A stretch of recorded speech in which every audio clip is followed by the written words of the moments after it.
Public ಟೈಮ್ಸ್ಗೆ ಸ್ವಾಗತ. ಈ ಒಂದು ಕಾಮಗಾರಿಯ ಗುತ್ತಿಗೆದಾರರಾದಂಥ ಶರಣಪ್ಪನ ಆಲೂರವರೇ ಹಾಗೂ ಅಹ್ಮದ್ ಬಾಗ್ವಾನ್ ಅವರೇ, ಉಪಸ್ಥಿರುವಂಥ ಯಾವತ್ತು ಗುರು ಹಿರಿಯರೇ, ತಾಯಂದಿರೇ, ಯುವ ಮಿತ್ರರೇ, ಮಾಧ್ಯಮದ ಸ್ನೇಹಿತರೆ, ಎಲ್ಲರಿಗೂ ನನ್ನ ಶರಣಾರ್ಥಿಗಳು. ಬಹುದಿನದ ಕನಸು ಬಹುತೇಕ ಇಳಕಲ್ ನಗರಕ್ಕೆ ಇವತ್ತು ನನಸಾಗಿದೆ ಅನ್ನೋ ಮಾತನ್ನು ನಾನು ಮೊಟ್ಟ ಮೊದಲಿದ್ದಾಗಿ ಹೇಳಕ್ಕೆ ಇಚ್ಛೆಪಡ್ತೇನೆ. ಯಾಕಂದರೆ ಈ ಒಂದು ಫ್ಲೈಓವರ್ ಆಗಬೇಕು, ಅಂಡರ್ ಪಾಸ್ ಆಗಬೇಕು ಅನ್ನೋದು ಭಾಳಷ್ಟು ಜನದ ಬೇಡಿಕೆ ಇತ್ತು. ಬಹುತೇಕ ತಮಗೆಲ್ಲ ಗೊತ್ತಿರುವ ಹಾಗೆ NH ಪ್ರಾರಂಭದ ಹಂತದಿಂದ ಇವತ್ತುವರೆಗೂ ಕೂಡ ಅದರ ಬೇಡಿಕೆ ಇತ್ತು. ಆದರೆ ಇವತ್ತು ಆ ಒಂದು ಕನಸು ಇವತ್ತು ನನಸಾಗಿದೆ ಅನ್ನೋ ಮಾತನ್ನು ಭಾಳ ಸಂತೋಷದಿಂದ ನಾನು ಹೇಳೋಕ್ಕೆ ಇಚ್ಛೆಪಡ್ತೇನೆ.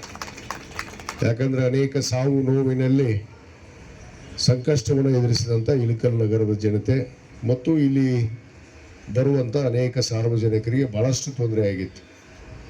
ಆ ಒಂದು ಹಿನ್ನೆಲೆಯಲ್ಲೇ ಈ ಬಾರಿ ನೀವೆಲ್ಲರ ಆಶೀರ್ವಾದದಿಂದ ಮತ್ತೆ ನಾನು ಶಾಸಕನಾದ ಬಂದ ಮೇಲೆ ನಾನು ರಾಜ್ಯ ಸರ್ಕಾರದ ಮೇಲೆ ಮತ್ತು ಕೇಂದ್ರ ಸರ್ಕಾರಕ್ಕೆ ಹೆಚ್ಚಿನ ಒತ್ತಡವನ್ನು ತಂದು ಅಟ್ಲೀಸ್ಟು ನೀವು ಅಂಡರ್ ಪಾಸ್ ಮಾಡೋವರೆಗೂ ಒಂದು ಸಿಗ್ನಲ್ ಆದರೂ ಹಾಕಿಕೊಡ್ರಿ ಅಂಥೇಳಿ ನಾನು ವಿನಂತಿ ಮಾಡಿಕೊಂಡಾಗ ಒಂದು ಸಿಗ್ನಲನ್ನು ಕೂಡ ಹಾಕಿ ಇವತ್ತು ಎಷ್ಟೋ ಅಪಘಾತಗಳನ್ನು ನಿಲ್ಲಿಸುವಂಥ ಕಾರ್ಯ ಆಯಿತು ಅನ್ನೋ ಮಾತನ್ನು ನಾನು ಹೇಳಬೇಕಾಗತ್ತೆ. ಯಾಕಂದರೆ ಅದು ಇದ್ದಿದ್ದ ಅಂದರೆ ಕಂಟ್ರೋಲೇ ಇದ್ದಿದ್ದಿಲ್ಲ. ಇಲ್ಲಿ ಎಷ್ಟೋ ಪಾಪ ಒಬ್ಬ ಗರ್ಭಿಣಿ ಹೆಣ್ಣುಮಗಳು, ಹೊಟ್ಟೆಯಲ್ಲಿ ಕೂಸಿದ್ದಂಥ ಹೆಣ್ಣು ಮಗಳು ಇಲ್ಲಿ ಅಪಘಾತದಲ್ಲಿ ಆ ಎಮ್ಮ ತನ್ನ ಜೀವವನ್ನು ಕಳ್ಕೊಂಡ್ಳು. ಆ ಮಗು ಕೂಡ ಹೊಟ್ಟೆಯಲ್ಲೇ ಇತ್ತು, ಗರ್ಭಿಣಿ ಹೆಣ್ಣು ಮಗಳು.